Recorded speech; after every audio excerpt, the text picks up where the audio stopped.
திருச்சிற்றம்பலம். மண்ணில் நல்ல வண்ணம் வாழலாம் வைகளும் எண்ணில் நல்ல கதிக்கு யாதுமோர் குறைவில்லை. கண்ணில் நல்லக்தரும் கழுமல வளநகர் பெண்ணில் நல்லாளோடும் பெருந்தகை இருந்ததே. இந்த பாடல் பார்த்தீங்கன்னா திருஞான சம்பந்தருடைய தேவாரம். அதாவது நம்ம இந்த உலகத்துல நல்லபடியா வாழலாம் அப்படின்னு திருஞான சம்பந்தர் அவருடைய தேவார பாடல்ல நமக்கு எடுத்து காட்டுறார்.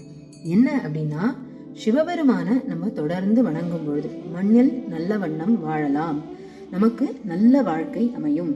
எண்ணில் நல்ல கதிக்கு யாதுமோர் குறைவில்லை, நமக்கு நல்ல கதிதான் கிட்டும், நமக்கு நடக்கிறவை எல்லாமே நல்லதா நடக்கும். கண்ணில் நல்ல அக்தரும் கழுமல வளநகர். கழுமலம் அப்படின்றது சீர்காழியை குறிக்கக்கூடிய சொல். சீர்காழியில இருக்கக்கூடிய சிவபெருமான் பெண்ணில் நல்லாளோடும் பெருந்தகை இருந்ததே. பெண்ணை தன் உடம்பில் சரிபாதியாய் கொண்டு அங்கு சந்தோஷமாக இருக்கக்கூடியவன். அவனை வணங்கும் பொழுது நமக்கு வாழ்க்கையில நல்லதுதான் கிடைக்கும் அப்படின்னு திருஞான சம்பந்தர் சொல்ற அழகான பாடல் இது. நன்றி, வணக்கம்.